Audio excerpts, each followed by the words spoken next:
Alrighty, so now,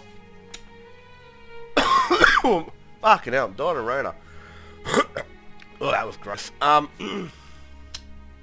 So, I'm a big Bethesda gamer, right? I don't really play many single-player games. I just don't, man. I've always been a person that plays like two games, a one online game and a one single-player game. And that single-player game for the last fucking 12 years has been Skyrim. But my introduction into the Bethesda games was Fallout 3. Now, Fallout 3 was a bit weird for me because, you know, like, I didn't know it was an alternate reality when I first started it. Like, I had no idea. And I was like, why do these cars look so freaking old when apparently the world ended in 2027 or 2077? And I was a bit confused then, realised it was an alternate universe. But, you see, it's always been really interesting, the outside world of Fallout, you know? The first games, and even NV, they always take place in the west coast of America. To change that around a little bit, Bethesda focuses in the east coast, Fallout 3 in Washington, 4 in Boston, and I don't remember where the hell 76 is, but they always focus on the east coast, Bethesda.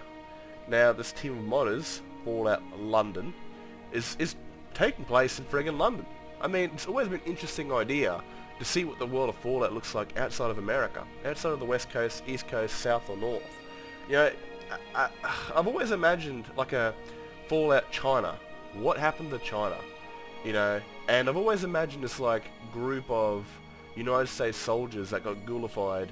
Some of them settled down and fell in love with a Chinese girl and started a family in the end of the world, or some of them stayed true to their America. And you know, it's still, you know, to this day, a ghoulified power-armored United States soldiers killing Chinese and, you know, just following their orders to this day, you know, because that's all they've got. They've got no way of going back home to see their families and stuff like that. But, yeah, like, it's so interesting to come to a mod that's the size of a game. It's literally the size of Fallout 4 and one of the DLCs combined. To come to a game that is pretty much, to larger you know, players have a new place in the world. Outside of You're their in main England. journey, with a total of 35 side quests, 25 new faction quests. Oh, look at that, man. intricately 25, tied to the various groups you'll 53 encounter main quests. across the city. These quests offer unique challenges and storylines, allowing players to deeply engage with the factions and shape the course of their journey. Uncover artifacts, tie up. Like, this mod looks amazing, man.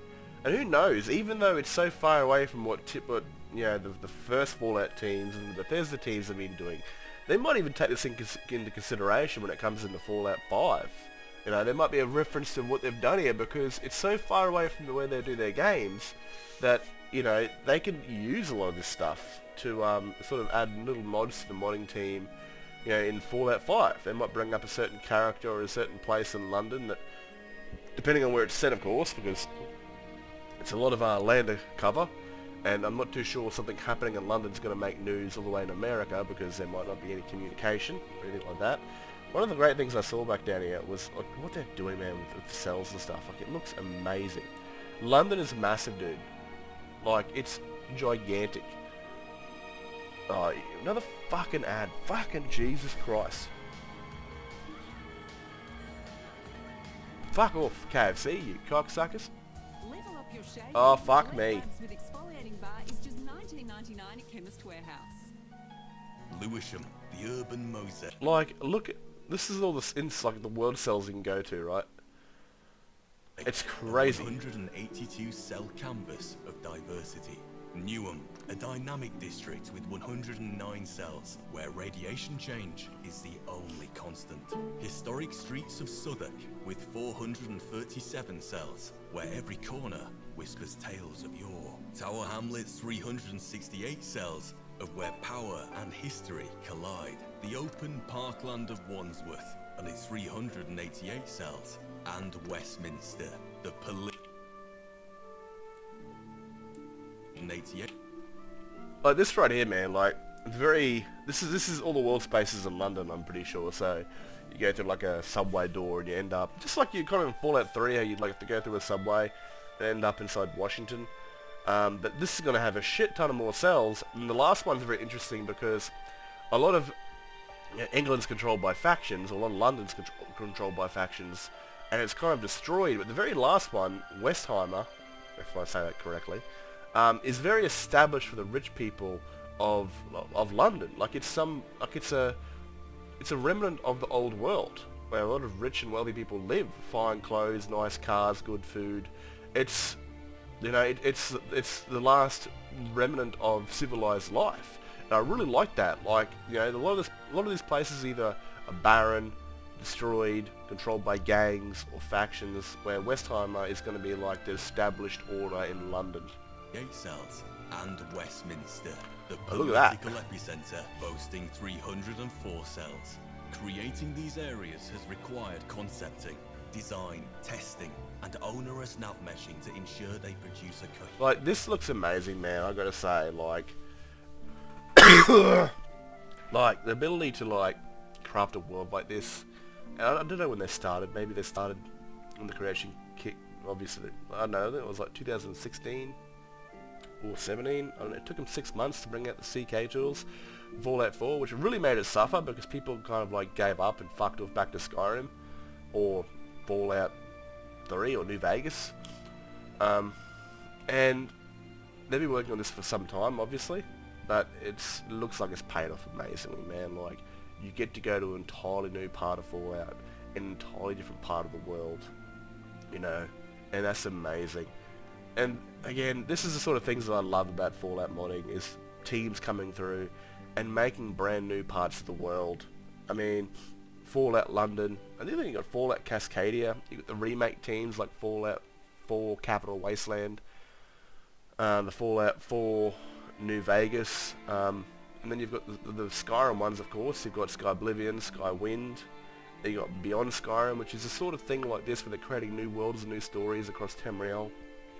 This is what makes, Bethesda modding the absolute best in any sort of game. You can craft whatever you want in your imagination.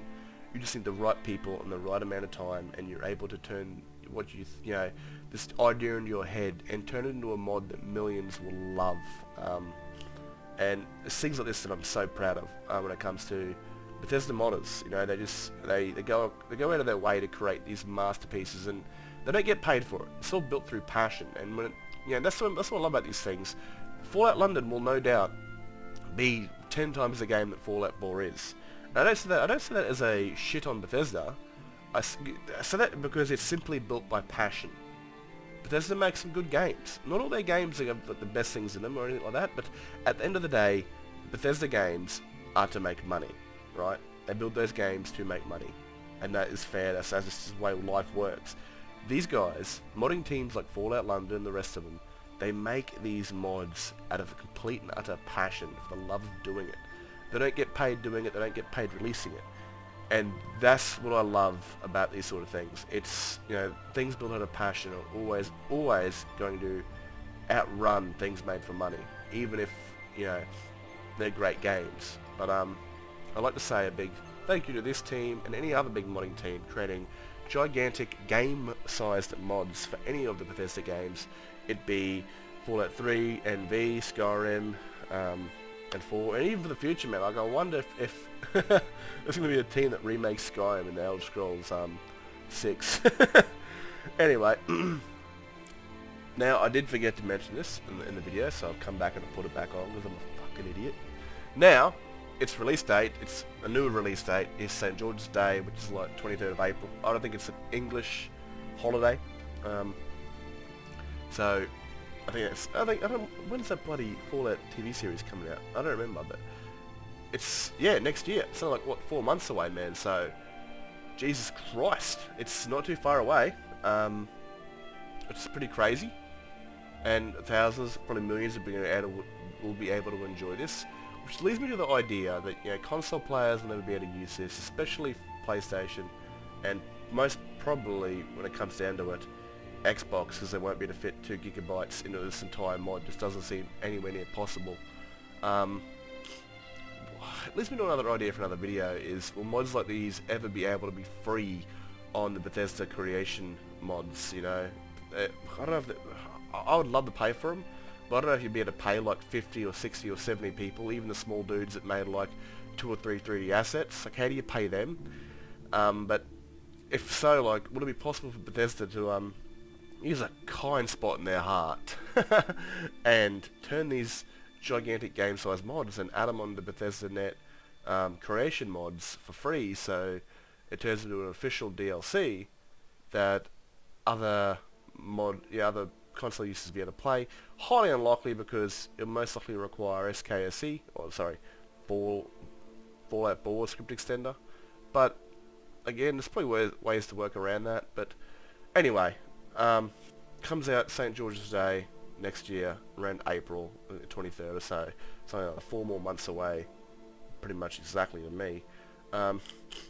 And big thanks to the team at Fallout London, any other team that's modding Bethesda games right now, either remaking games or expanding upon ones they've already got, like Fallout London team right here, and the Beyond Skyrim team over in Skyrim. Anyway, I'm Neodivere. Hope you guys have enjoyed. Peace!